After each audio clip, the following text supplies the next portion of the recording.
প্রভাস নদীটা কোথায়? গুজরাটে। গুজরাটে একটি জায়গা আছে, ওখানে অনেকেই আছেন আমাদের এই দেশের মানুষ, যে জায়গাটির নাম সৌম্যতীর্থ। এই যে সৌম্যতীর্থ, সৌম্যতীর্থে একটি নদী আছে যার নাম ছিল এই প্রভাস। আর সৌম্যতীর্থটা যে হলো কিভাবে হলো না, সেখানে একটা দেবাদিদেব মহাদেবের বিগ্রহ সেবা হয়, যে মহাদেবের নাম সোমনাথ। সেই সোমনাথের নাম অনুসরণে, সেই সোমনাথের নামকরণে ওই জায়গাটির নাম সৌম্যতীর্থ। তা সেই সৌম্যতীর্থে যে নদীটি, এই নদীটির নাম হয়েছিল প্রভাস। তবে প্রভাস নদী, এই যে প্রভাস নামটা কে দিল জানেন? আকাশের চন্দ্রদেব, যার ছিল, চন্দ্রদেবের ছিল 27 জন স্ত্রী, তা সত্ত্বেও তিনি যখন গুরুপত্নীর প্রতি দৃষ্টি রাখেন, গুরু বৃহস্পতি তাকে অভিশাপ করেন যে তোমার ক্ষয়রোগ হবে, আর এই ক্ষয়রোগে তুমি এক একদিন এক এক কলা ক্ষয় হতে হতে একদিন তুমি শেষ হয়ে যাবে। এখন গুরু বাক্য তো লঙ্ঘন হতে পারে না, যখনই একদিন যায় ক্ষয় হতে শুরু হয়, ক্ষয় হতে হতে 16 কলা, এক একটা করে কলা যেতে যেতে, আর যখন 1-2 কলা বাকি, তখন 27 জন রমণী মানে তার স্ত্রী, তারা সবাই মিলে ছুটে চললেন ভোলানাথের কাছে। এখন ভোলানাথ কৈলাসে বসে ধ্যানে মগ্ন, দল বেঁধে গেছে। এখন ভোলানাথের সহধর্মিনী, তার নাম কি? মা পার্বতী। এই যে 27 জন রমণী ছুটছে, এই 27 জন রমণী কিন্তু মা পার্বতীর সম্পর্কে বোন হয়। এবার বলুন, যদি মা পার্বতী দিদি হবেন, তাহলে ভোলানাথ সম্পর্কে কি হবেন? জামাই বাবু। তাহলে 27 জন শালী ছুটছে কোথায়? কৈলাসে। হ্যাঁ, বিপদে পড়েছে তো, এদিকে মহাদেব তো ধ্যানে মগ্ন, 27 জন শালী গিয়ে হাজির। জামাই বাবু, ও জামাই বাবু, ও জামাই বাবু, ও জামাই বাবু। ভোলানাথ মনে মনে চিন্তা করছে, হায় রে কপাল, পর্বতের মাথায় বসে ধ্যানে মগ্ন, ভেবেছি নির্জন জায়গা, এত নিরিবিলি জায়গা, মনের সুখে একটু সাধনা করব, এখানেও শান্তি নেই। বাবা, এখানে আবার এত লোকালয় কি করে হলো? লোকজন আসছে কোথা থেকে, আবার ডাকছে জামাই বাবু। এত শালি আছে তাও তো জানতাম না। তা যাই হোক, দেখা সাক্ষাৎ না থাকলে যা হয়। তা কি হয়েছে? বিপদে পড়েছি, বুঝতেই পেরেছি। বিপদ ছাড়া কি আর পর্বতের ওপরে কেউ আসে? তা কি হয়েছে কি, আমার স্বামী, আমাদের স্বামী গুরুপত্নীর প্রতি আকৃষ্ট হওয়াতে গুরুদেবের অভিশাপ লেগেছে।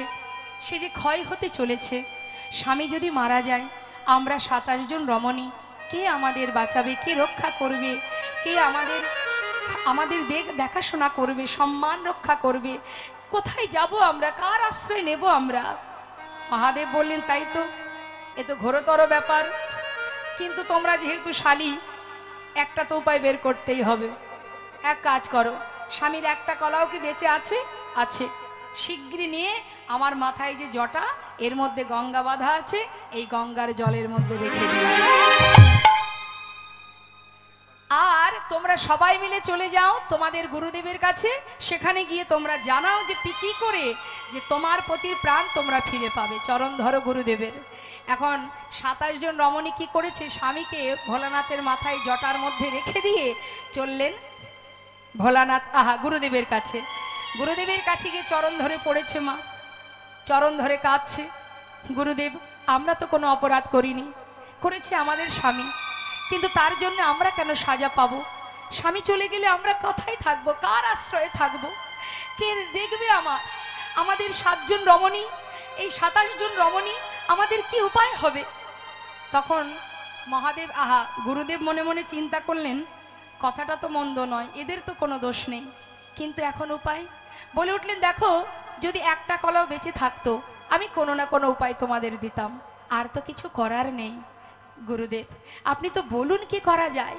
যাই হোক আপনি বলুন, যদি বেঁচে থাকে তাহলে তো স্বামীর প্রাণটা ফিরে পাবে। বেশ, স্বামীর যদি একটা কলাও বেঁচে থাকে, তাহলে ওই সৌম্যতীর্থে যে নদী আছে, ওই নদীতে তাকে স্নান করাও। স্নান করালে তবেই তোমার প্রতি পুনরায় পুণ্যজ্যোতি ফিরে পাবে। তাই গৌর হরি বল। যেই না বলা, দেরি না করে মহাদেবের মস্তক থেকে সেই একটি কলা নিয়ে যেই না নদীতে স্নান করালো, আবার পুনরায় তিনি পুণ্যজ্যোতি ফিরে পান। খুশি হয়ে চন্দ্রদেব তাকে আশীর্বাদ স্বরূপ নাম দিলেন, তুই আমার পুণ্যজ্যোতি ফিরিয়ে দিয়েছিস, তাই তোর নাম হবে প্রভাস। নিতাই গৌর হরি বল হরি বল। প্রভা যুক্ত আস, আবার পুনরায় আমি আমার জীবন ফিরে পেয়েছি, পুনরায় জ্যোতি ফিরে পেয়েছি, তাই তোর নাম দিলাম প্রভাস।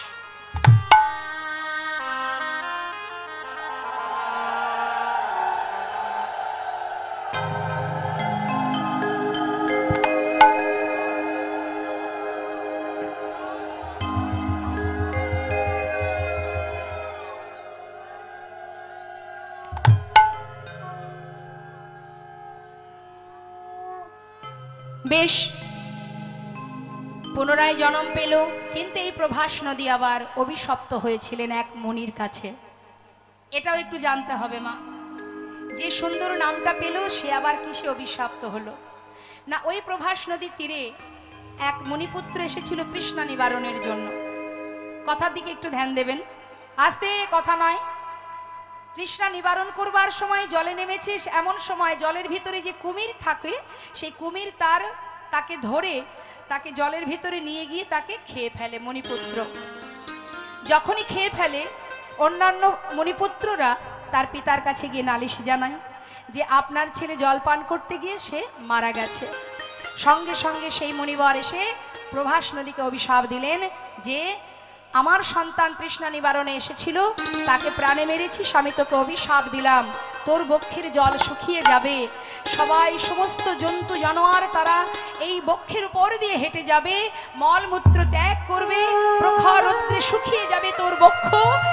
একটার পর একটা অভিশাপ যখন দিচ্ছে, সঙ্গে সঙ্গে প্রভাস নিজ রূপ ধারণ করে করজোড়ে বললেন, হে মুনিবর, আমি তো কোনো অপরাধ করিনি, আমার বক্ষে যে কুমির বিরাজ করে সে আপনার সন্তানকে খেয়েছে, এর জন্য আপনি আমাকে কেন এইভাবে অভিশাপ দিচ্ছেন?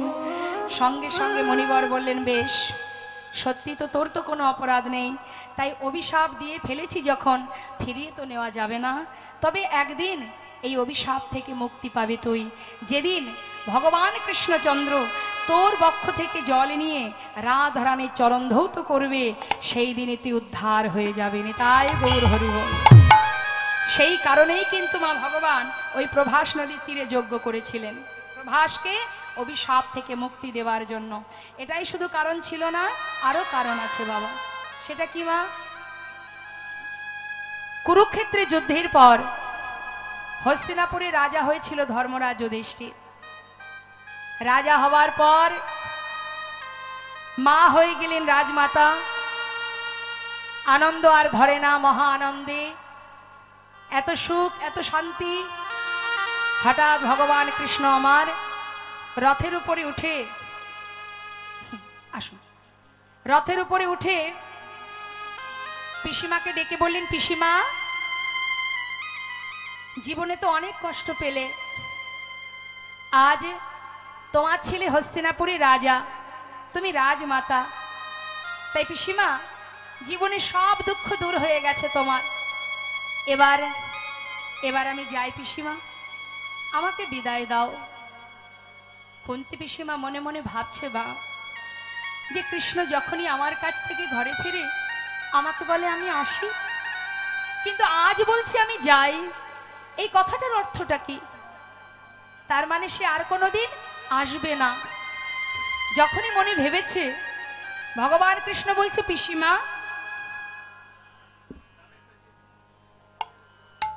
পিসিমা যাবার আগে আমি তোমায় বর দিয়ে যাব।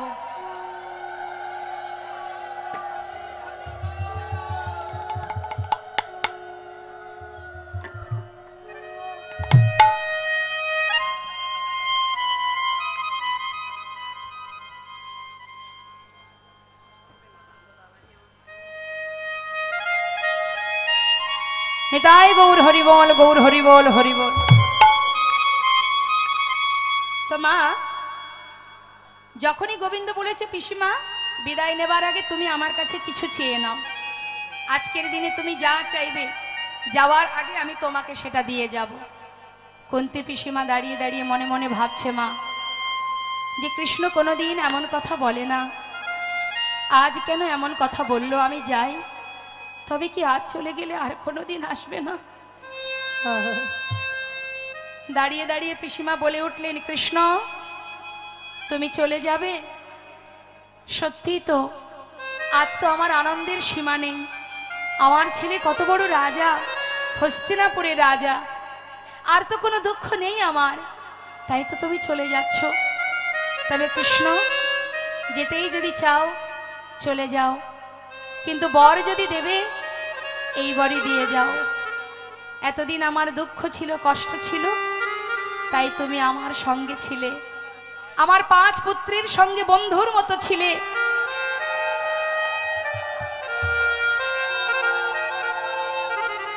কিন্তু আজ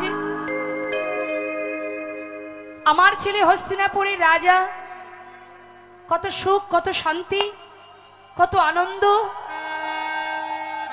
তাই তুমি বিদায় নিতে চাইছো। তবে দাও, দিয়ে যাও, এইবারই দিয়ে যাও। কি চাইলেন মা? জগতে যত আর আছে দুঃখ যন্ত্রণা, যত আছে আরো বেদনা, জীবনের শেষ মুহূর্ত পর্যন্ত এই পৃথিবীতে, এই ধরাতে আর যত কষ্ট আছে সবটুকু তুমি আমায় দিয়ে যাও।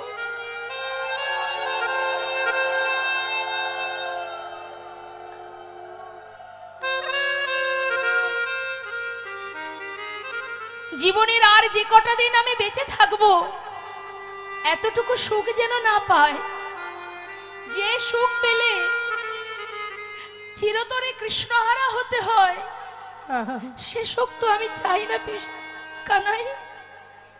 বেশ কৃষ্ণ, শুধু এইটুকু দিয়ে যাও, যত দুঃখ যন্ত্রণা সেগুলো আমাকে দিয়ে যাও। পাশে দাঁড়িয়ে আছে ভীম। ভীম বলছে, মা সারা জীবন তোমাকে নিয়ে বনে বনে কাটিয়ে এত কষ্ট, এত দুঃখ, এত যন্ত্রণা পেলাম, সবে মাত্র দাদা রাজা হলো, তোমার কি স্বাদ মেটেনি? আবার তুমি দুঃখ চাইছো কেন? মা বলে উঠলেন, ওরে ভীম, এতদিনে দুঃখ ছিল তাই কৃষ্ণ ছিল, আজ সুখের নাগাল পাওয়া মাত্রই কৃষ্ণ হারা হতে হচ্ছে বাবা। ওই সাধের সিংহাসনে বসে যদি কৃষ্ণ হারা হতে হয়, সে সিংহাসন আমি চাই না। যুধিষ্ঠির, সিংহাসন থেকে নেমে আয়, নেমে আয় সিংহাসন থেকে। যে সিংহাসনে বসলে কৃষ্ণ হারাতে হয়, সে সুখ আমি চাই না। আর যে কদিন পৃথিবীতে বেঁচে থাকবো, সে কটা দিন জঙ্গলেই কাটাবো বাবা।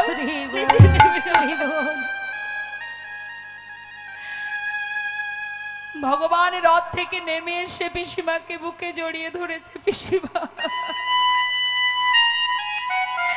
এত কষ্ট পেয়েছো জীবনে, তাও তোমার স্বাদ মেটেনি? আবার তুমি দুঃখ চাইছো? কত ভালোবাসো আমাকে, কত ভালোবাসো, কত ভালোবাসো তুমি। বেশ পিসিমা, কথা দিলাম, তুমি যখনই আমাকে ডাকবে আমি তোমার কাছে এসে দেখা দেব, তোমার সামনে এসে দাঁড়াবো। পিসিমাকে সান্ত্বনা দিয়ে যেই না ঘর থেকে যাত্রা করেছে মা, বেশ কিছুটা পথে যাবার পর আর এক মা চিৎকার করে উঠলেন, চিৎকার করে ডাকছে, মাধব,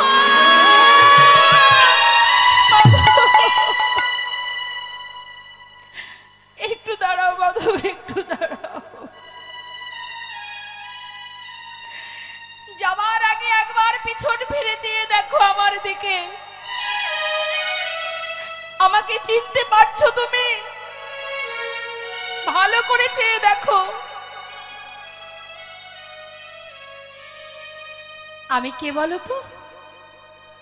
আমি সেই এক নয়, দুই নয়, শতপুত্র হারা জননী মাতা গান্ধারী। আমি অভাগিনী, কাঙালিনী, সন্তান হারা জননী। আমি এই একটি সন্তানও বেঁচে নেই বংশে বাতি দেওয়ার জন্য। সবাইকে কেড়ে নিয়েছো তুমি। এই যুদ্ধ যদি তুমি না চাইতে কখনো হতো না। তুমি মেরেছো আমার সন্তানদের, তুমি করেছো আমাকে কাঙালিনী। তবে তুমিও শুনে নাও, কুরু বংশ ধ্বংস করেছো তুমি। আমি সুবল কন্যা, আজ আমি তোমায় অভিশাপ দিলাম। যেমন কুরু বংশ ধ্বংস হয়ে গেছে, তেমন তোমার যদু বংশ ধ্বংস হয়ে যাবে। একটা দ্বীপও বেঁচে থাকবে না।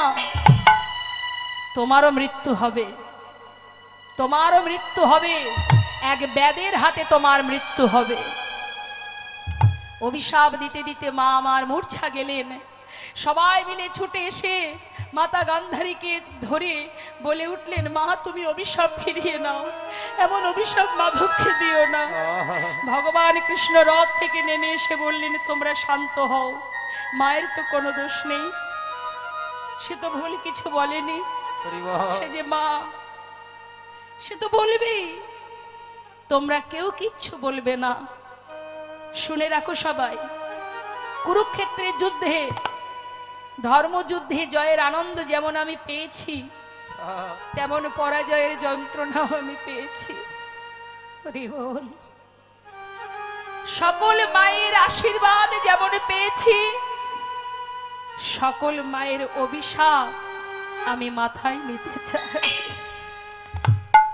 মা, তোমার কথাই সত্য হবে। তুমি যা বলেছ তাই হবে। চলে গেলেন গোবিন্দ। 56 কোটি যদুবংশ ভগবানের সন্তান। দেখতে দেখতে তারা সবাই পরিপূর্ণ যৌবন বয়স। এতটাই দুষ্টু হয়ে গেল সকলে, গুরুজনকে সম্মান করে না, ধরাকে সরাগায়ন করে। এমন দুষ্টু বালকগণ, 56 কোটি যদুবংশের সন্তান, যখন যৌবন বয়স তাদের, তার মধ্যে একটি ছেলে যার দেখতে অনেকটা মেয়েদের মতো, তাই তাকে সুন্দর করে নারী সাজিয়ে কাপড় পরিয়ে পেটের উপরে একটা কড়া বেঁধে দিয়ে জঙ্গলে মনি ঋষিদের কাছে নিয়ে গেছে। গিয়ে বলছে, মনিবর, যুগ যুগ ধরে সাধনা করছো, তোমাদের সাধনা কত কঠিন, তোমরা ভূত ভবিষ্যৎ বর্তমান বলে দিতে পারো। আজ যে মেয়েটিকে তোমার কাছে এনেছি, দেখো তো একবার চেয়ে, এর গর্ভে কে জন্ম নেবে। হরি বল। মনি ঋষিরা ধ্যানে মগ্ন, বলে উঠলেন, বালক তোমরা ঘরে ফিরে যাও, বিরক্ত করো না আমাদের সাধনায়, যাও, কৃষ্ণের সন্তান ভগবানের সন্তান তোমরা ঘরে যাও। কে শোনে কার কথা? কেন যাব? সাধনায় রত, যুগ যুগ ধরে সাধনা করছো, বলতে পারো না যে এর গর্ভে কে জন্ম নেবে? বিরক্ত করতে করতে যখন একভাবে বিরক্ত করে যাচ্ছে, তখন সেই মুনি বলে উঠলেন, তবে শোন, এর গর্ভে যে জন্ম নেবে, একে দিয়েই, এর হাত দিয়েই তোদের 56 কোটি যদুবংশ ধ্বংস হয়ে যাবে। দেখতে দেখতে সেই পেটের যে কড়াটা বেঁধেছিল সেটা ফাল হয়ে প্রসবিত হলো। ফালটা হাতে নিয়ে ভগবানের কাছে গেলেন। ভগবান ফালটা দেখেই তার মনে পড়ে গেল, এবার লীলা শুরু হলো। আহা, সেই ফালটা নিয়ে ভগবান বলে উঠলেন, বালক তোমরা এক কাজ করো, প্রভাস নদীর তীরে যে পাথর আছে, পাথরে ঘষে ঘষে এটাকে শেষ করে দাও। দল বেঁধে গেল নদীর ধারে, পাথরে ঘষতে শুরু করলো। করতে করতে যখন আর এতটুকু বাকি, তখন চিন্তা করছে এটা দিয়ে আর কি বা হবে, জলে ফেলে দিল। আর ওই যে যতক্ষণ ঘষছিল মা, ফেনা বাহির হচ্ছিল। সেই ফেনাগুলো নদীর ধার বরাবর যত যায়, সেখান থেকে নল খাগড়ার গাছ তৈরি হয়। এবার ওই যে ছোট্ট ফাল, এতটুকু একটা ছোট্ট টুকরো, চিন্তা করছে কি আর হবে এটা দিয়ে, ফেলে দিয়েছে জলে। আর সেই জলের ভিতরে ছিল এক মাছ, যার নাম রাঘব বোয়াল। সে কিন্তু সেই ফালটাকে গিলে খেয়েছে। এবার যেই না গিলে খেয়েছে, এদিকে ধীবরেরা মাছ ধরতে গিয়ে জালের মধ্যে মাছটাকে পেয়েছে। কি অপূর্ব লীলা দেখুন, মাছটাকে কর্তন করা মাত্রই ফালটা আবার বাইরে বেরিয়ে এসেছে। ঘুরে ফিরে যাচ্ছে কোথায় না, ওই যে জঙ্গলে ফেলে দিল ধীবরেরা, কি করবে ফাল দিয়ে, জঙ্গলে ফেলে দিয়েছে। আর সেখান থেকে কুড়িয়ে পেয়েছে জরা নামের এক ব্যাধ। নিতাই গৌর হরি বল। এই যে জরা নামের ব্যাধ, এ ছিল কে না, এ ছিল ত্রেতা যুগে বালির পুত্র অঙ্গদ। এই বালিপুত্র অঙ্গদ সে জানতো না যে আমার পিতাকে পিছন থেকে তীর মেরে হত্যা করেছে কে, জানতো না। তা বালিপুত্র অঙ্গদ একদিন ভগবানের কাছে মানে মা সীতাকে উদ্ধার করবার জন্য অনেকভাবেই সেবা করেছিলেন অঙ্গদ। খুশি হয়ে প্রভু রামচন্দ্র বলেছিল, অঙ্গদ তুমি এত উপকার করেছো, এতটাই সেবা দিয়েছো আমাকে, আমি খুশি হয়ে তোমাকে কিছু বর দিয়ে যাব, তুমি বর চেয়ে নাও। তখন সেই বালিপুত্র অঙ্গদ বলেছিল, হে প্রভু, যদি তুমি বরই দিতে চাও তাহলে এই বর দিয়ে যাও, যে বিনা যুদ্ধে বিনা কারণে পিছন দিক থেকে তীর মেরে আমার পিতাকে হত্যা করেছিল, আমিও তাকে তীর মেরে হত্যা করতে চাইনি। তাই গৌর হরি বল। ভগবান বললেন তথাস্তু, তাই হবে। আহা, তাহলে মা সীতাকে উদ্ধার করবার জন্য প্রভু রামচন্দ্র যে কর্ম করেছেন তার জন্য তিনি সাজা গ্রহণ করলেন। আর আমরা জানতে অজান্তে অপরাধের পর অপরাধ করে যাচ্ছি। আমরা কি করে জানবো আমাদের জন্য কত সাজা লেখা আছে?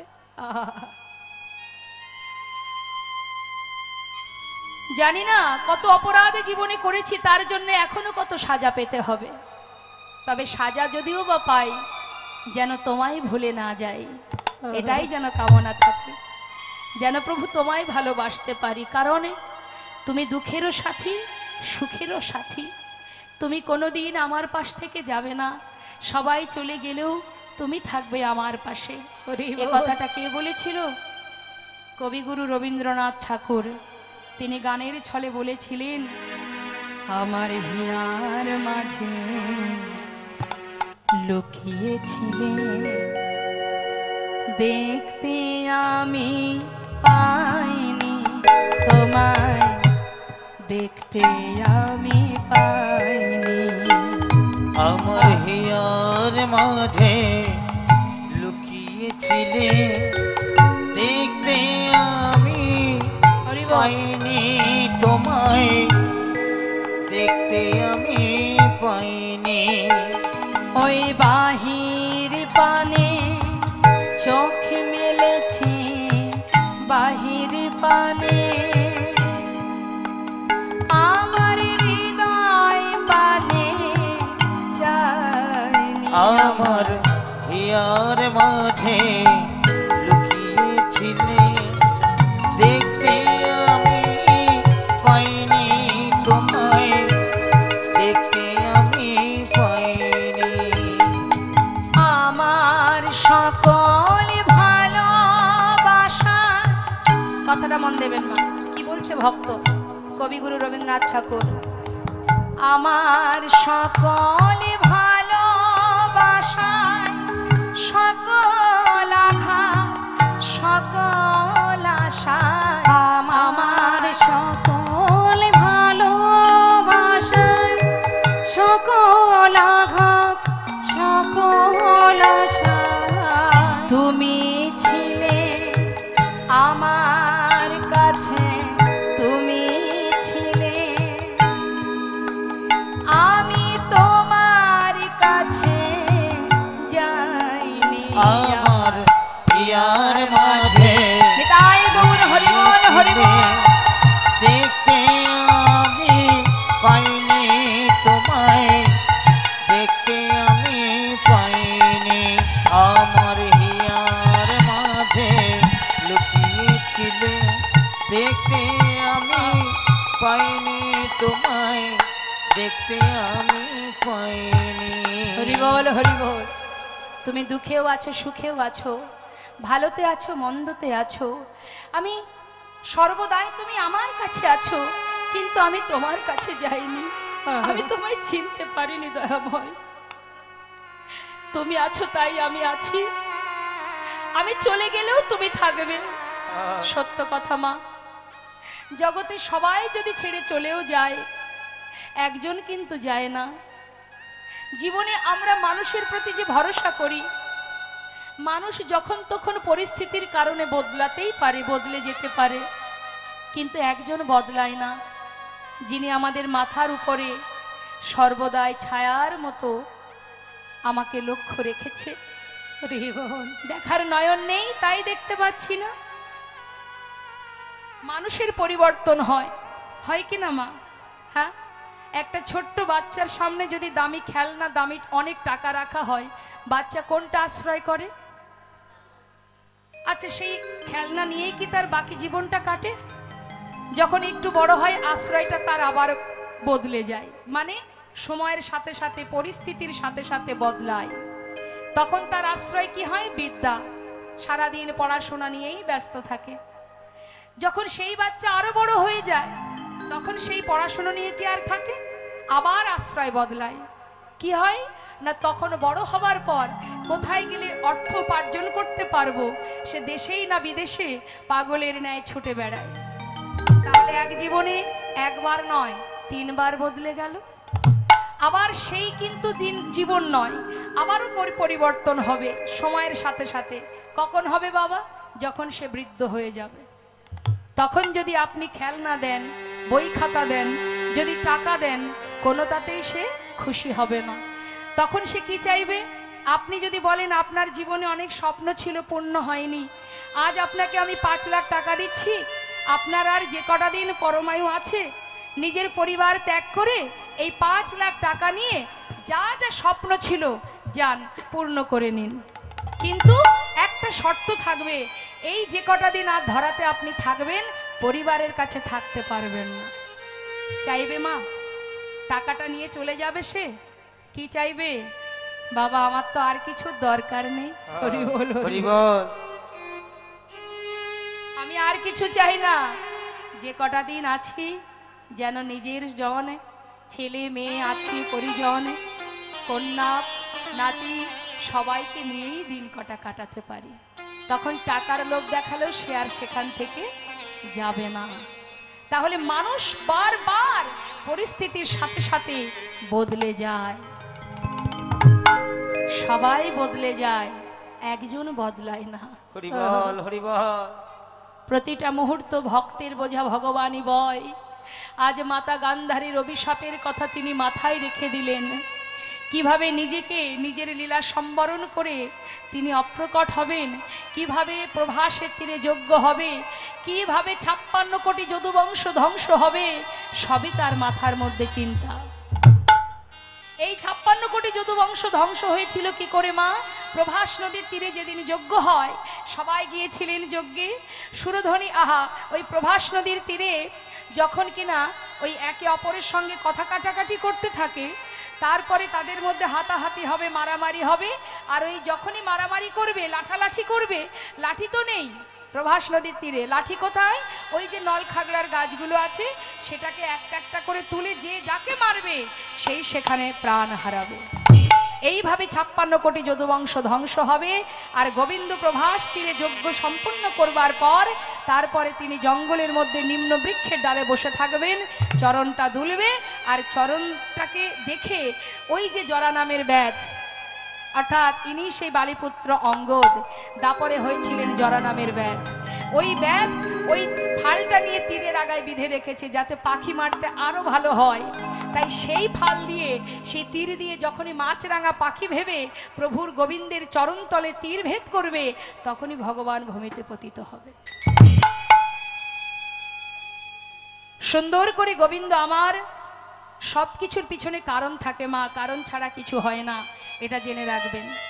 কারণ ছাড়া কিন্তু কিচ্ছু হয় না, যেটাই হোক, ভালোই হোক আর মন্দই হোক, জানবেন কারণ ছাড়া কিছু হয় না। দিন চলে গেলে আমরা ভুলে যাই, কিন্তু আমাদের ভাগ্য, আমাদের নিয়তি সে তো ভোলে না।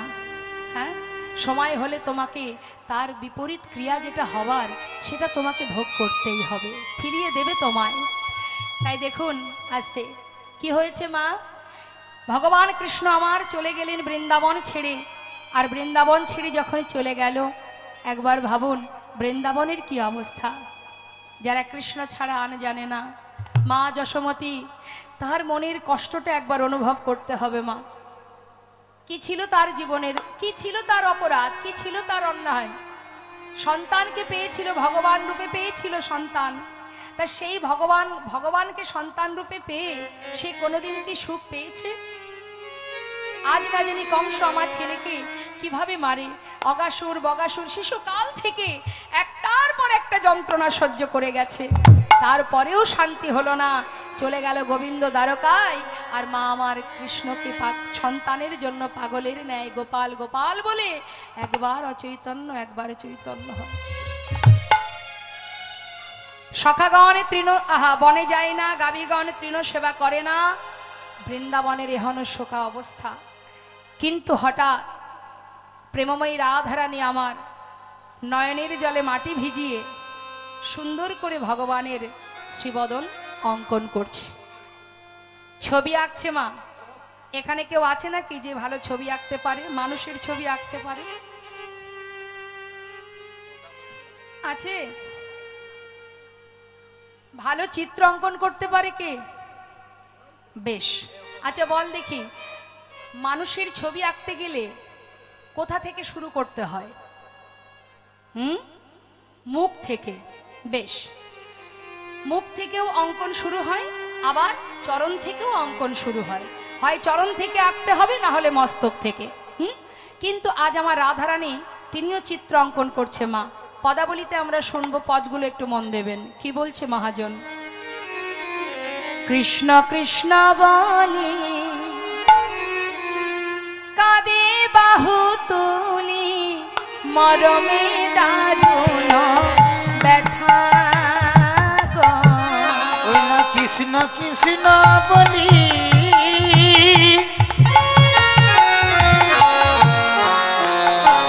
ওরাই কাঁদে বাহু তুলি, মনমে দারুণ ব্যথা। মৃত্তিকায় উপরে মূরতি আঁকিয়া কহে তার সনে কথা। মৃত্তিকা উপরে মূরতি আঁকিয়া কহি তার সনে কথা।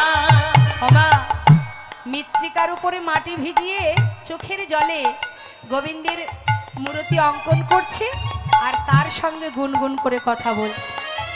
আমাদের মধ্যেও এমনটা হয়।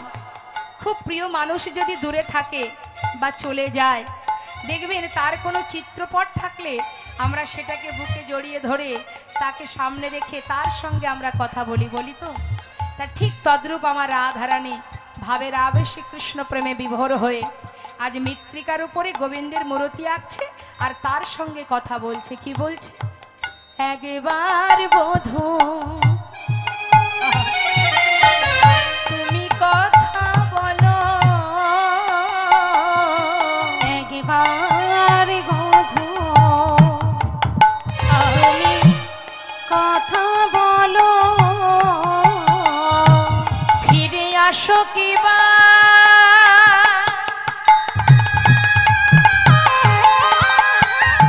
বধূ হে।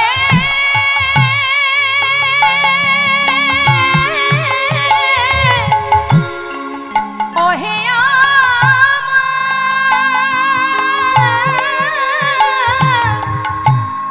ওহে আমার প্রাণের বধূ,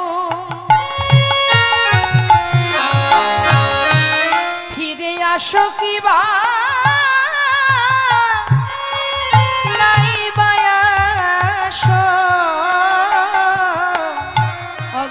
একবার বধূ কথা বলো, ফিরে আসো কিবা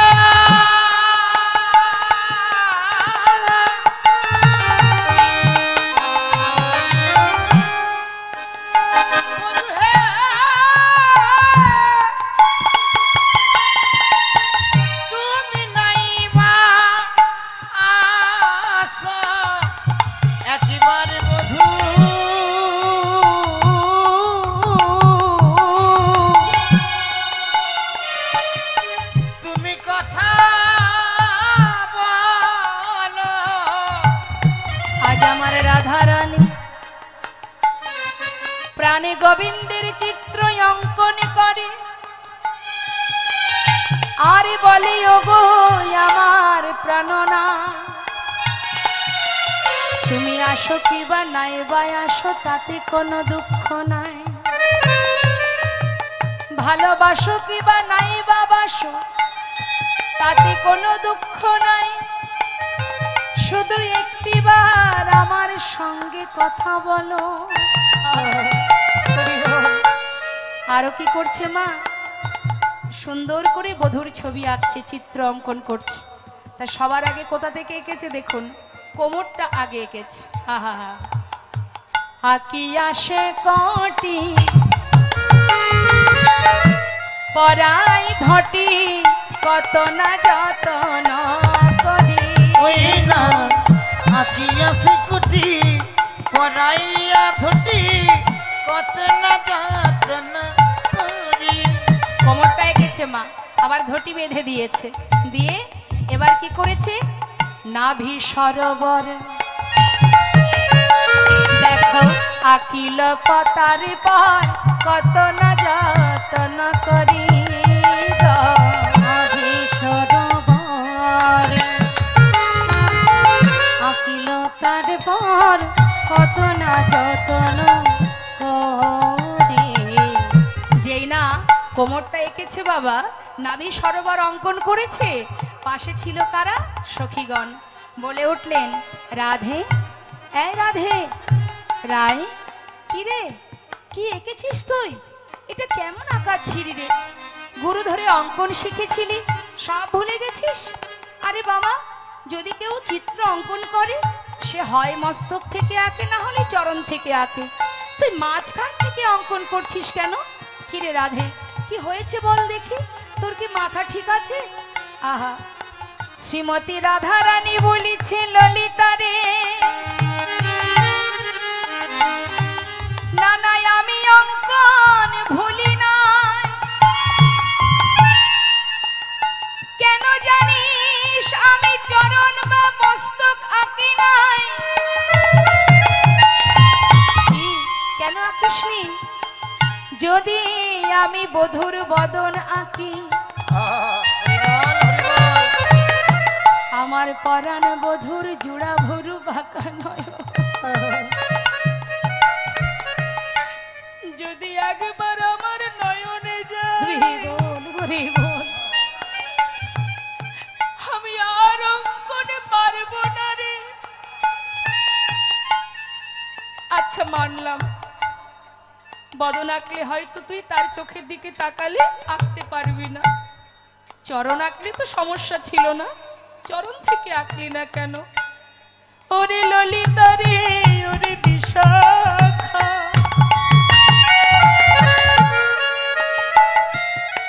এই বৃন্দাবনে আমার প্রাণনাথ, সে যে আমায় ছেড়ে চলে গেছে, আবার যদি চিত্র অঙ্কন করি, যদি সবার আগে চরণ আঁকি, আবার যদি আমায় ছেড়ে চলে যায়, আমি কি নিয়ে ব্রজে রইব, আমি কি নিয়ে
সরোবর ওই আকিল তার পার কত না যতন করি ওই না নাভি সরোবর আকিল তার পার কত না যতন করি।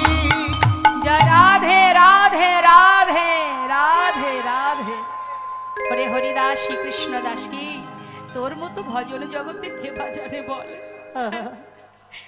আর আমরা কিছু বলবো না। এবার কি আগবি রায় রাধারানী এবার নাভি সরোবর এঁকে একটু একটু করে উপরের দিকে উঠছে। এবার কি এঁকেছে মা? বাহু দুটি আঁকি ছলো ছলো আঁকি দেখো বাঁশিটি দিল সেই করে। ওই না বাহু দুটি আঁকি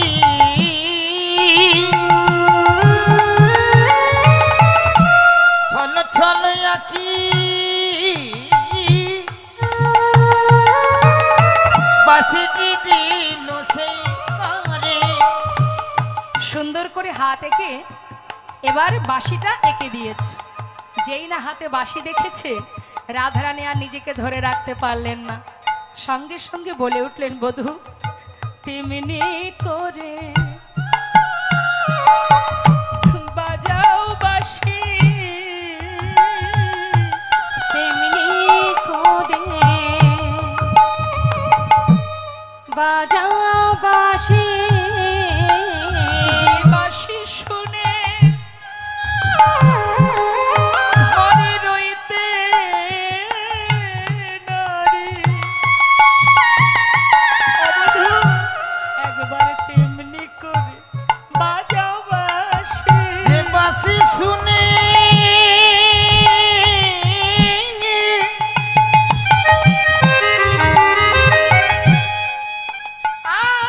আমি রইতে না রে। বধূ তুমি তেমনি করে বাজাও বাঁশি। তারপরে কি আছে? কণ্ঠ কুম্ভ কিবা অনুপম সভা আঁকিল পরে পরে। কণ্ঠ কুম্ভ কিবা অনুপম শোভা আঁকিল তার পরে পরে। মা কণ্ঠ পর্যন্ত এঁকেছে গোবিন্দের, ভগবানের কণ্ঠ পর্যন্ত যেই না আঁকা হয়ে গেল বাকি থাকলো কি আর? শ্রীবদন। এবার রাধারানী আমার নিজ হাতে মাটির উপরে বদনটা এঁকেছে। বদনখানা আঁকা মাত্রই সেই বদনের উপরে নিজের বদনটা রেখেছে। বদনটা রেখে তার সঙ্গে কথা বলছে। মুখে মুখ দিয়া কাদিয়া কাদিয়া কহে তার সনে কথা। মুখে মুখ দিয়া কাদিয়া কাদিয়া কহে তার সনে কথা। কহে যদুনা ওহে প্রাণনা দেখো গো রাধার ব্যথা। ওই না কহে যদুনা কহে প্রাণনা দেখো না রাধার ব্যথা। তুমি একবার এসে দেখে যাও গো, একবার এসে দেখে যাও গো আমাদের রাধারানী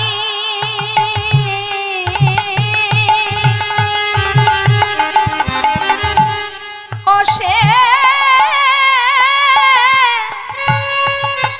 সে কেমন আছে একবার এসে দেখে যাও গো আমাদের রাধা রানী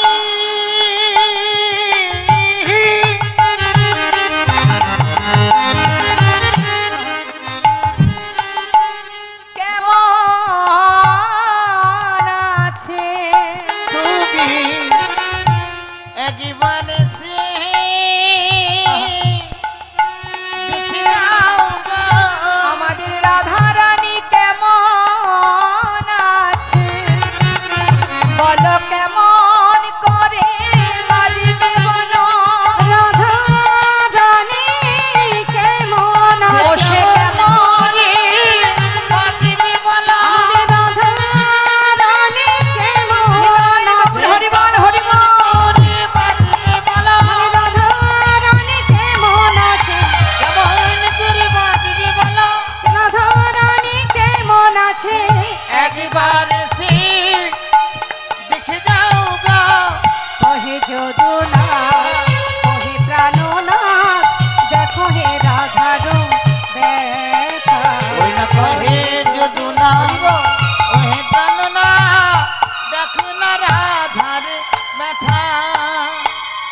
বৃন্দাবনের এহেন অবস্থা, সবাই শোকে কাতর। হঠাৎ দেবর্ষি নারদের মনে হলো যাই একবার বৃন্দাবনে গিয়ে সাধু সঙ্গ করে আসি। ভক্ত সঙ্গ সাধু সঙ্গ কে না ভালোবাসে। তাই দেবর্ষি নারদ দেরি না করে তিনি তার ঢেকিতে চড়ে এবার যাচ্ছে বৃন্দাবনের পথে। মহাজন বললেন, দেখো দেখো বিধির নন্দন আজি চিন্তা মনে মনে, বিধির নন্দন আজি চিন্তা মনে ও মনে। নারদ চলে যায়।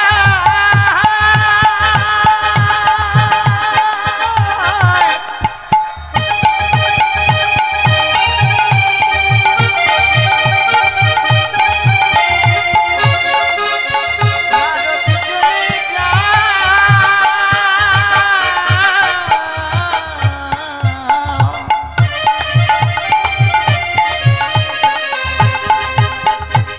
বৃন্দাবনে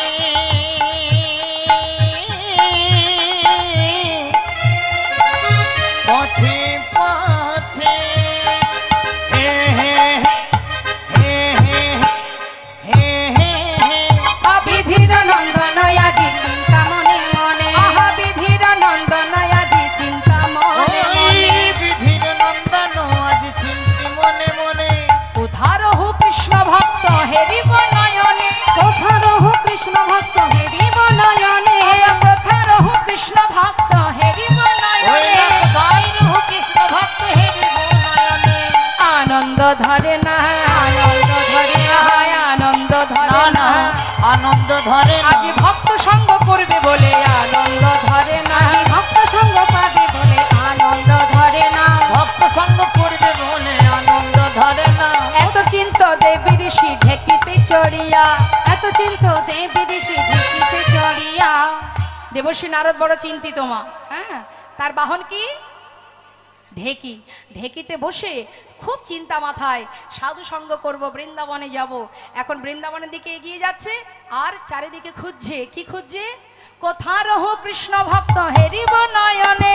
কোথারহু কৃষ্ণ ভক্ত হেরিব নয়নে। আহা এত চিন্ত দেবী ঋষি ঢেকিতে চড়িয়া, এত চিন্ত দেবী ঋষি ঢেকিতে চড়িয়া। দেখো দেখিতে দেখিতে যায় উলসিত হইয়া। দেখিতে দেখিতে যায় উলসিত হইয়া। ওই দেখিতে দেখিতে যাই উল্লসিত হইয়া। কিন্তু হলো কি মা, যত বৃন্দাবনের দিকে এগিয়ে যাচ্ছে হঠাৎ যেন কিসের একটা তাপ এসে তার গায়ে লাগছে। মনে মনে দেবর্ষি নারদ চারিদিকে তাকিয়ে তাকিয়ে দেখছে তাপটা কোথা থেকে আসছে। আমরা পথে চলতে গেলে যদি কোনো দিক থেকে কোনো তাপ আমাদের গায়ে আসে, আমরা কি করি? চারিদিকে দেখি না, কি জানি বাবা কোথাও আগুন টাগুন ধরে গেল কিনা, এত তাপ কিসের? তা দেবর্ষি নারদ ভাবছে এত তাপ কিসের, বৃন্দাবন থেকে এত তাপ কেন আসছে? চারিদিকে দেখছে তাপটা কোথা থেকে আসছে। চারিদিকে দেখতে দেখতে এগিয়ে যাচ্ছে। তপ্তদর্শী দেবী ঋষি চারি পানে চায়, তপ্তদর্শী দেবী ঋষি চারি পানে চায়। ততরসে দেব ঋষি চারি পানে চায়। কোথা হতে তাপ আসি লাগে ওর গায়। কোথা হতে তাপ আসে লাগে মোর ওই গায়। না কোথা হতে তাপ আসি লাগে মোর গায়। কোথা হতে তাপ আসে লাগে মোর গায়। কোথা থেকে তাপ আসি লাগে মোর গায়ে, তাপটা কিসের আসছে? ভাবতে ভাবতে চিন্তা করতে করতে চারিদিকে দেখতে দেখতে যেই না বৃন্দাবনের ভিতরে প্রবেশ করেছে মা, দেখছে সবাই কৃষ্ণ বিরহে কাঁদছে। আর সেই যে বিরহের একটা তাপ, সেটাই যেন তার অঙ্গে জ্বালা হচ্ছে।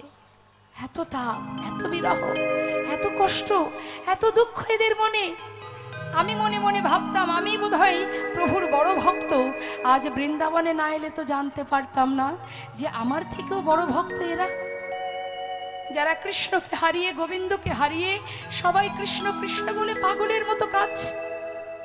তাদের এহন দশা দেখে দেবর্ষি নারদের মনে হলো, হে প্রভু তুমি কেমন নিষ্ঠুর, হে সবাইকে কাঁদিয়ে তুমি দ্বারকায় রাজা হয়ে কত সুখে আছো। তুমি, তোমার কি একবারও অন্তরে সাড়া দিচ্ছে না? তুমি কি একবারও মনে করতে পারছো না যে বৃন্দাবনবাসী তোমার জন্য কাঁদছে? কি সুখে আছো তুমি সেখানে, সবাইকে কাঁদিয়ে কি সুখ পাচ্ছ তুমি? বেশ, আজ আমিও দেখতে চাই যে তুমি কত সুখে আছো। দেবর্ষি নারদ দেখছে মাতা যশোমতী কাঁদে দিবারাতি গোপাল হারাইয়া, নন্দ উপানন্দ আর যত গোপবৃন্দ বাথানে না যায় তারা। সবাইকে কাঁদতে দেখে দেবর্ষি নারদ বললেন, হে প্রভু, বেশ, আজ আমি বুঝেছি তোমাকে যারা ভালোবাসে তাদের এইভাবেই কষ্ট পেতে হয়। নিতাই গৌর হরি বল। দান ব্রত তপতীর্থ ক্ষেত্রাদি নাঞ্ছা যায় স্থিতা, শক্তয় দেব মহাতং সর্ব পাপ হর শোভা, রাজস্ব অশ্বমেধানং জ্ঞানাধ্যত্ব বস্তুনা, আকৃষ্ট হরিনামে স্থপিত শেষ নামেশ। অর্থাৎ দান করলে যে ফল পাওয়া যায়, যজ্ঞ করলে যে ফল পাওয়া যায়, জগতে যত রকমের ধর্মীয় কাজ আছে, ভালো কাজ আছে, এই সকল প্রকারের দান ধ্যান ব্রত পূজা অর্চনা যা কিছু আছে, আমাদের হিন্দু সমাজে অনেক ভাগ আছে। ভগবানের পূজা, মা কালীর পূজা, বিভিন্ন রকম, এক একজন এক একজনকে ভালোবাসে। তা মা, যত রকমের ধর্মীয় সেবাকর্ম আছে, প্রত্যেকটি সেবাকর্মের পিছনে ভগবানের একটা কৃপা লাভ করা যায়, একটা পুণ্য অর্জন হয়, ভালো কাজ করলে ভালো ফল পাওয়া যায়। কিন্তু শাস্ত্রে বললেন, জীব জগতে যত রকমের ধর্মীয় কর্ম আছে প্রত্যেকের আলাদা আলাদা ফল পাওয়া যায়, কিন্তু কেউ যদি হরিনামামৃত সুধা বা হরিনাম যজ্ঞ করতে পারে, এক হরিনামের মধ্যে জগতের যত রকমের ফল আছে সব একসঙ্গে লাভ করা যায়। কেউ যদি হরিনাম করতে পারে, জগতে যত রকমের শুভ কাজের যত রকমের ফল পাবে তুমি, পুণ্য অর্জন করবে তুমি, সেই সকল রকমের পুণ্য ফল একসঙ্গে হরিনামে লাভ করতে পারে। কারণ নাম ছাড়া কলিজীবীর নাহি আর ধর্ম, সর্বধর্ম সার নামে শাস্ত্র বল। হরিনাম করো, নাম ছাড়া গতি নাই, গতি নাই। তাই আজ আমার প্রভুর ইচ্ছা, তিনি হরিনাম যজ্ঞ করবেন। এখন যজ্ঞ করবেন তো সেই জন্য তিনি চিন্তায় মগ্ন যে আমি যে যজ্ঞ করব, যজ্ঞ করতে গেলে তো অনেক কিছু নিয়মাবলী আছে, আমি তো কিছু জানি না। হরি বল, হরি বল। তার কি কিছু জানতে বাদ আছে গো মা? কিন্তু জীব শিক্ষা, জীব শিক্ষার জন্য, আমাদেরকে শিক্ষা দেওয়ার জন্য তিনি কি করলেন, আমরা যেমন বাড়িতে যদি কোনো শুভ কাজ করি, ভালো কাজ করি, আমরা কি করি, বাড়ির যারা গুরুজন আছে তাদের কাছ থেকে আমরা সুপরামর্শ নিই, তাই না? কি করতে হবে একটু বলে দাও, নিয়মাবলী কি আছে। তা গৌরহরিও কিন্তু সব জেনেও তিনি নিজে কি করছেন, আমাদের মতো সাধারণ জীবকে বোঝাবার জন্য তিনি কি করলেন, পরামর্শ নিচ্ছেন। কার কাছ থেকে? নিতাই চাঁদের কাছ থেকে।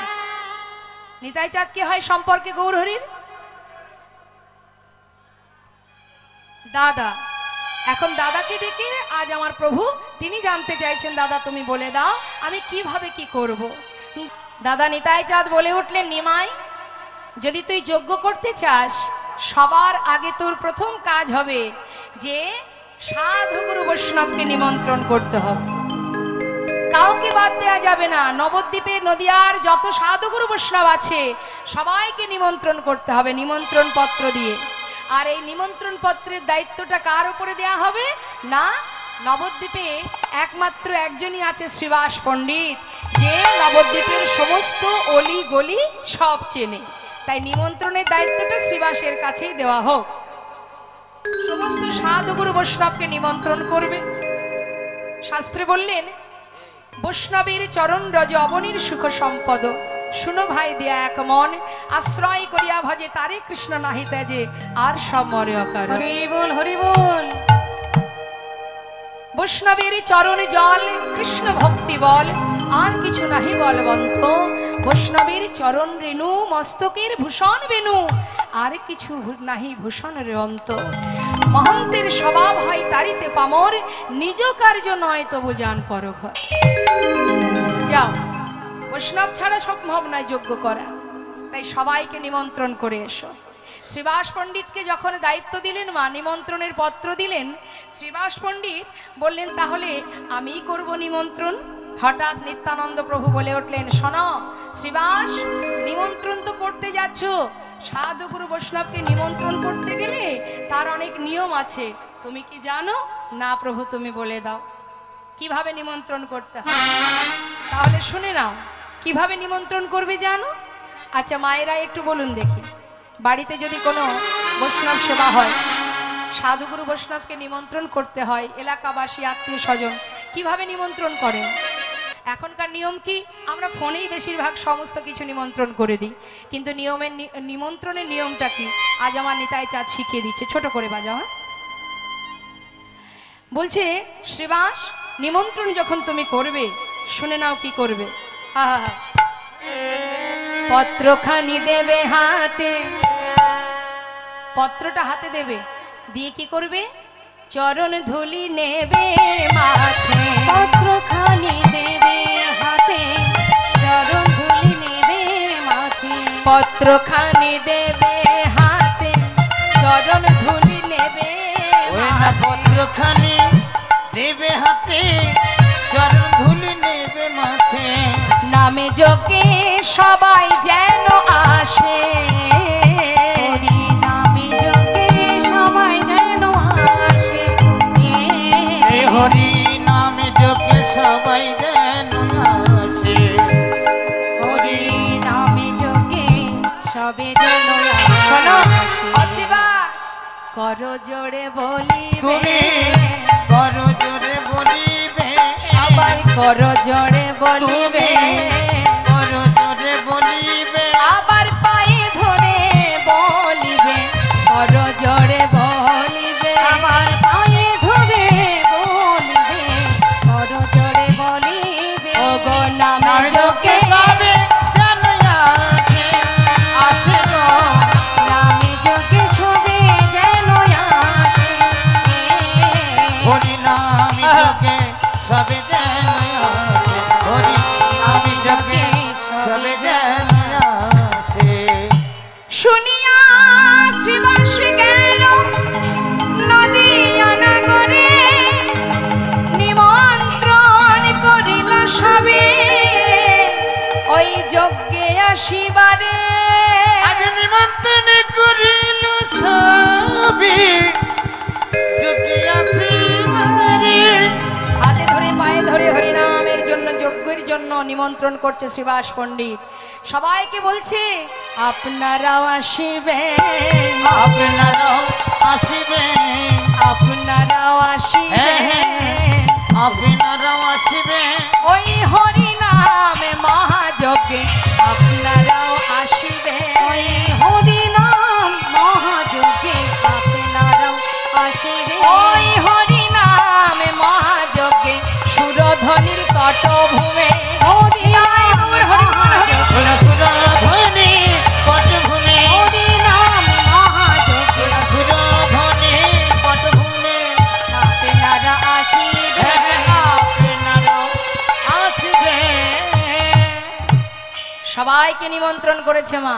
আজকে যেখানে হরিবাসর হচ্ছে, এই হরিবাসরের এই এলাকার সমস্ত ভক্তবৃন্দ যারা দূর দূরান্তে ভিক্ষা করেছে, সবার কাছে করজোড়ে নিমন্ত্রণ জানিয়েছে। আর আপনারা পাগলের ন্যায় ছুটে এসেছেন সেই কৃষ্ণ কথা, হরি কথা, গৌর কথা শ্রবণের জন্য। নিতাই গৌর হরি বল। কিন্তু মাগো, যার কথা শোনার জন্য আজ আপনারা অধীর আগ্রহ নিয়ে বসে আছেন, যাকে চোখে দেখেননি, শুধু তার কথা শোনার জন্য পাগল হয়ে গেছেন। কতটা ভালোবাসলে তাকে, কতটা ভালোবাসলে চোখে না দেখেও তার কাছে, তার প্রতি ভরসা করা যায়, তাকে বিশ্বাস করা যায়। এটাই তো প্রেম, এটাই তো ভালোবাসা। ভগবান বলেছিলেন আমি কোথাও থাকতে পারি না, নাহং তিষ্ঠামি বৈকুণ্ঠে যোগিনাং হৃদয়ানা চ মাদ ভক্ত যত্র গায়ন্তি তত্র তিষ্ঠামি হে নারদ। সবাই ভাবে আমি বৈকুণ্ঠে আছি, না, সবাই মনে করে আমি বনে জঙ্গলে আছি, আমি কোথাও থাকি না, আমি যোগীগণের মণিগণের হৃদয়েও থাকি না। আমি থাকি কোথায়? আমার ভক্তরা যেখানে আমার গুণকীর্তন করে, কৃষ্ণ প্রেমে পাগল হয়ে যখন তারা পাগলের ন্যায় দুহাত তুলে চোখের জলে বুক ভাসিয়ে কাঁদে, হে প্রভু কৃপা করো বলে, যাকে চোখে না দেখি কথা শুনে সবাই কাঁদে পাগলের ন্যায়। কতটা ভালোবাসলে চোখে না দেখেও বদনে কৃষ্ণ কৃষ্ণ বলে ধুলাই গড়াগড়ি দিয়ে একে অপরকে জড়িয়ে ধরে, হা কৃষ্ণ কৃপা করো, চরণে ঠাই দাও। আমার ভক্তরা শুদ্ধ প্রেম ভক্তি নিয়ে যখনই আমার গুণ কথা বলে, আমি আর দূরে থাকতে পারি না। তত্রতিষ্ঠামি হে নারদ, আমার ভক্তরা যখন আমার মহিমা আমার কোনো কথা বলে, আমি কি করে দূরে থাকবো? আমি ছুটে যাই সেই ভক্তের কাছে। তবে কোথায় থাকি জানো? যখন আমার ভক্তরা আমার কথা বলতে বলতে হৃদয় মাঝে প্রেম জাগরিত হয়, নিজেদেরকে ধরে রাখতে না পেরে একে অপরকে জড়িয়ে ধরে যখন আলিঙ্গন করে আর কাঁদে, জানো দেবর্ষি, যখন সবাই কাঁদে একে অপরকে জড়িয়ে ধরে, আমি ঠিক সেই দুই ভক্তের মাঝখানে যতটুকু ফাঁকা থাকে, আমি ভক্ত মাঝে যাই গড়া গড়ি।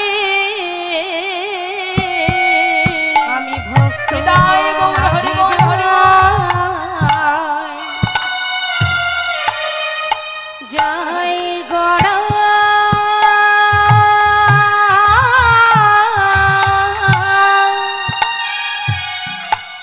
গড়া গড়ি। যখন ভক্ত ভক্তি দেয়,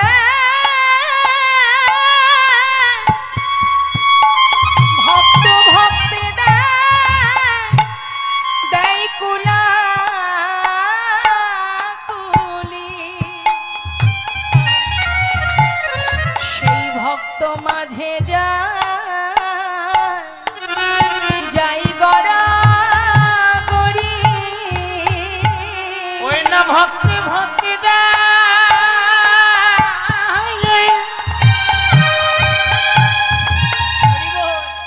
ভক্তি দেয় আদি কুলা কুলি। ভক্তির চরণ ধুলি আমি আমার মাথায় মাখি। ভক্ত ভক্তি দেয় কুলা কুলি। সদা ধুলি অঙ্গে মাখি। যখন ভক্ত ভক্তি দেয় কুলা কুলি।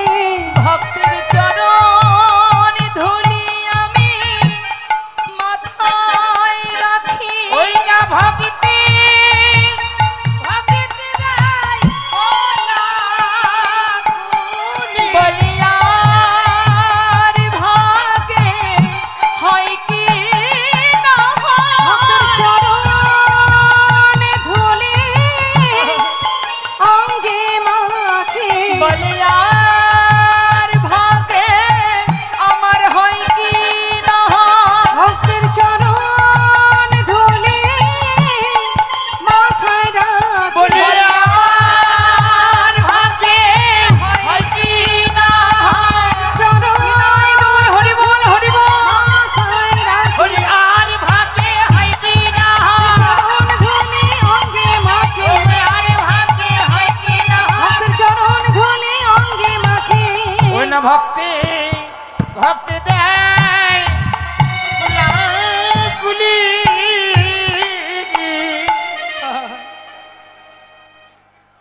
ভক্তে ভক্তে কুলাকুলি দেয়, আমি মাঝখানে ধোলাই গড়াগড়ি যাই।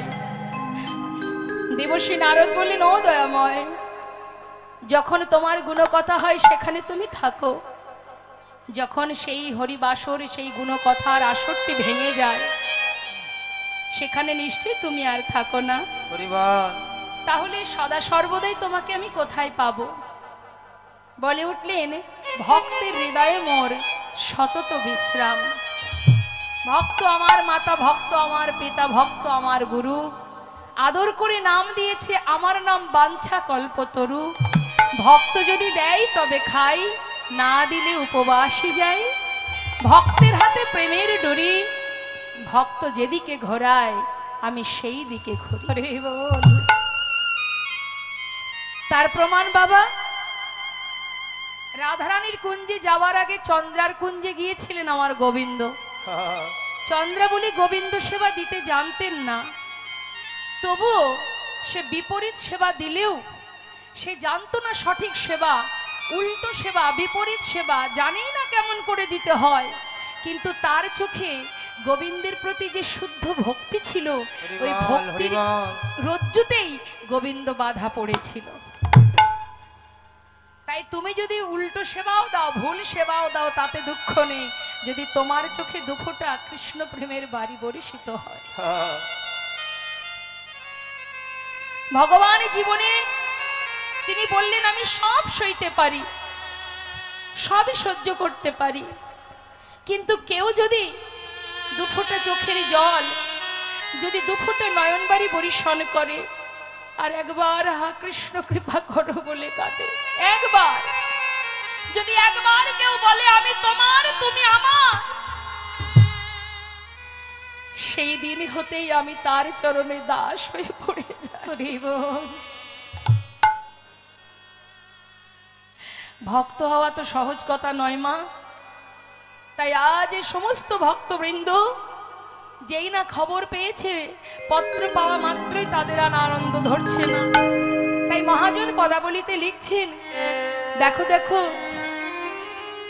নিমন্ত্রণের পত্র পাইয়া আনন্দিত মন, নিমন্ত্রণের পত্র পাইয়া আনন্দিত মন, নিমন্ত্রণের পত্র পাইয়া আনন্দিত মন, নিমন্ত্রণের পত্র পাইয়া আনন্দিত মন, ওই সুরধনির তীরে আসি দিল দর্শন, সুরধনির তীরে আসি দিল দর্শন, দেখো সুরধনির তীরে আসি দিল দর্শন, দেখো সুরধনির তীরে আসি দিল দর্শন, বলে আনন্দ ধরে না না না আনন্দ ধরে না, আনন্দ ধরে না, ওই না না আনন্দ ধরে না, আজ গৌর বদন হেরব তাই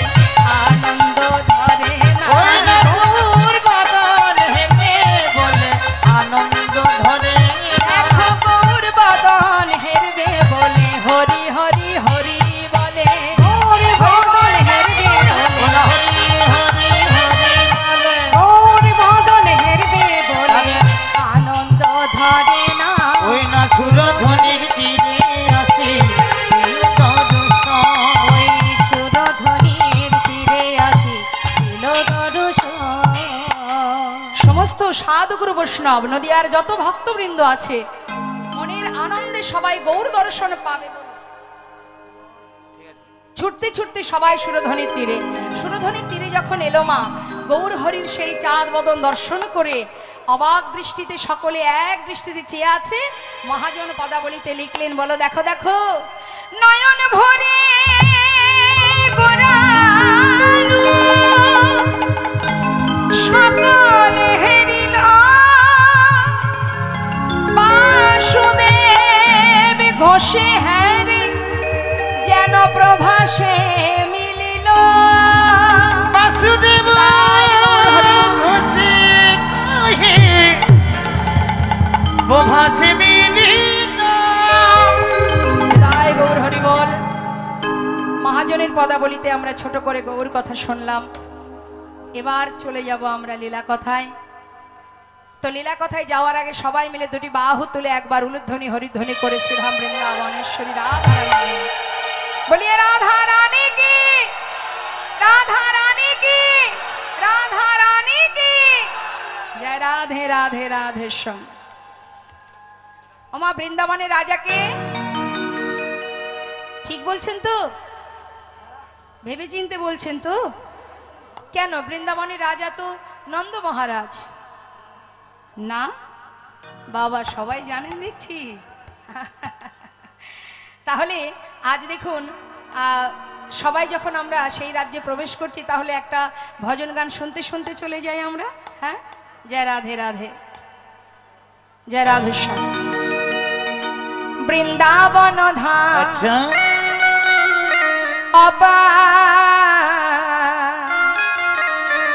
जपे जा राधे राधे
राधे अलबेली सरकार हो जपे जा राधे राधे राधे अलबेली राधे अलबेली सरकार जपे जा राधे राधे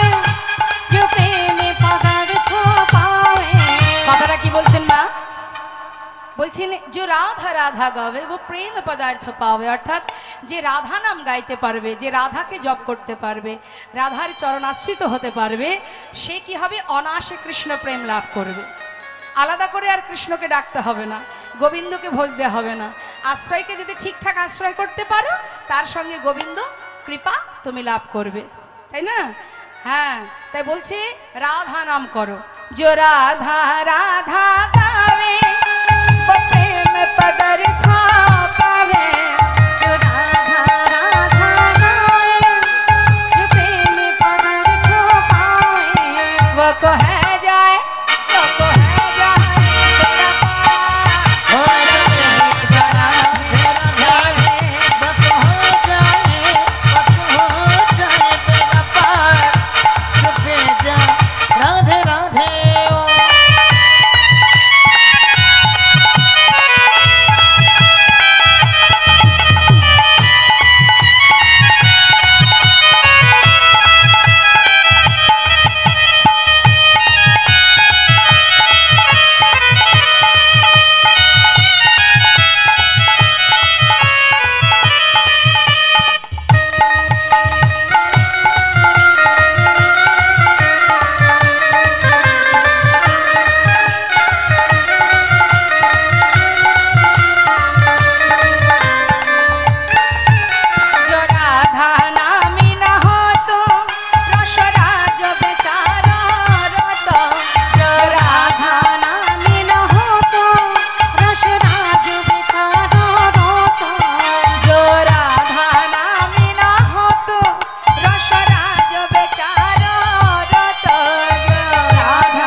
মাগো বৃন্দাবনে যদি রাধা নাম না থাকতো গোবিন্দ কিন্তু সেখানে থাকতেন না যেখানে রাধা সেখানে কৃষ্ণ তাই বলছে ভক্ত লিখছেন গানের ছলে जो राधा नामे ना होतो रसराज बेचारो रोतो जो राधा नामे ना होतो रसराज बेचारो रोतो नहीं होतो कृष्ण अवतार जपे जा राधे राधे हरि बोल हरि बोल हरि बोल हरि बोल अवतार जपे जा राधे राधे हो वृंदावन धाम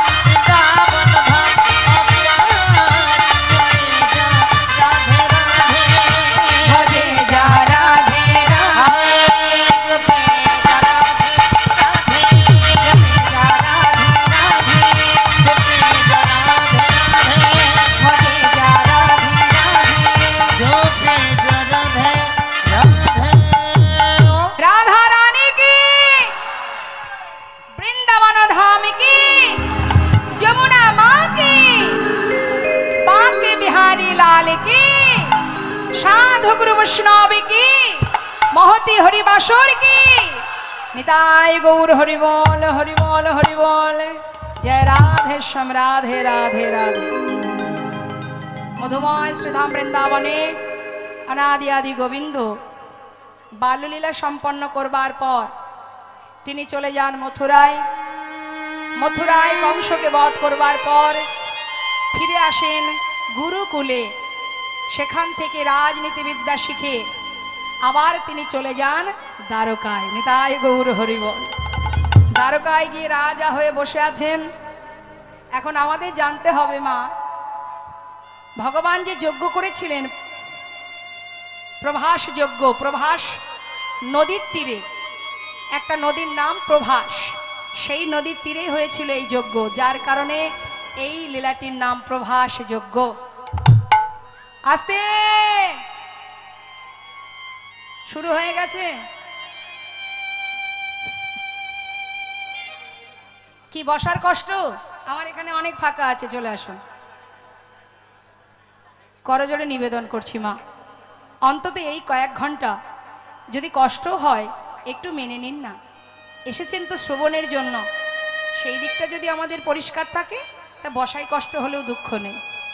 এমন করে কথা বললে কষ্ট করে যে এত গরমের মধ্যে এত কষ্ট করে বসে আছেন, আপনাদের কিছু পাওয়াই হবে না।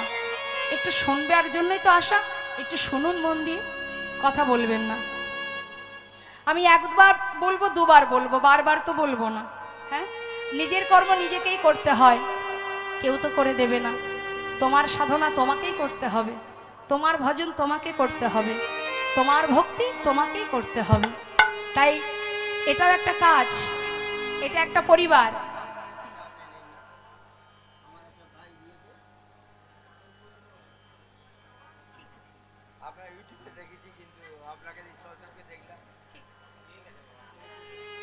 তা এই যে হরিবাসর, আস্তে যে কথা বলছিলাম যে নিজের কাজ নিজেকে করতে হয়, ভজন করো, সাধনা করো, সেটা তোমার কর্ম। কারণ আমাদের জীবনের সময় খুবই কম, মানব জন্ম পেয়েছি ভগবানের কৃপায় পেয়েছি। তো এই মানব দেহ পেয়ে আমাদের যে কর্মটা কৃষ্ণ ভজন করা, সেই কর্মটা তো আমাদের করা হয় না। সংসারে ত্রিতাপ জ্বালার জন্য যতটুকু সময় হরিবাসরে আছেন, এই সময়টুকু গোবিন্দের পরিবারে বসে একবার আপন আপন কর্ম নিজেকেই নিজে করতে হবে। এটা আমাদের একটা পরিবার, এই পরিবারে কিন্তু আবল বৃদ্ধ বনিতা আমরা সবাই এক, কি তাই না? ভগবানের সংসারে আমাদের মধ্যে উঁচু নিচু নেই, ভেদাভেদ নেই। ভগবানের কাছে আমরা সবাই তার সন্তান, আর তার কাছে উঁচু নিচু ভেদাভেদ নেই। দেখবেন এই একই হরিবাসরে যে মাস গেলে লাখ টাকার উপরে রোজগার করেন, তিনিও এই আসনে বসে আছেন, আর যিনি দিনমজুরি খাটেন তিনিও কিন্তু তার পাশে বসে আছেন। এখানে কোনো ভেদাভেদ নেই, সবাই আমরা এক সংসার, এক পরিবার। এটা একটা পরিবার, অর্থাৎ এই কৃষ্ণ পরিবারেও একটা কর্ম আছে। কর্ম ছাড়া তোমার জীবন চলবে না। তা কি কর্ম? এখানে তোমাকে অন্য কিছু করতে হবে না, তুমি দুহাত তুলবে, হরিনাম করবে, কৃষ্ণ প্রেমে দুফোঁটা বাড়ি বরিশন করবে, এই তো কাজ। সাধুগুরু বৈষ্ণবের সঙ্গ পেয়েছি আমরা, যদি আমাদের হাজারো অপরাধ দূরীভূত হয়ে যায়, এটাই তো জীবনের বড় পাওয়া। তাই কথা কেউ বলবেন না, একটু মন দিয়ে শুনুন। আমরা জানবো যে প্রভাস নদীর তীরে ভগবান কেন যজ্ঞ করেছিলেন, অন্য কোথাও তো করতে পারতেন। কারণগুলো ছোট ছোট করে আমরা জানবো। তিনি যজ্ঞ করেছিলেন কেন, অনেক কারণ আছে, অনেক কাহিনী আছে। আমি একটু একটু করে কয়েকটা ঘটনা আপনাদের জানাবো, বিষয় যেগুলো আসল বিষয়, যেগুলো ছোট ছোট করে জানাবো। একটু মন দেবেন কথাগুলোর মধ্যে। তা এই যে যজ্ঞটা হয়েছিল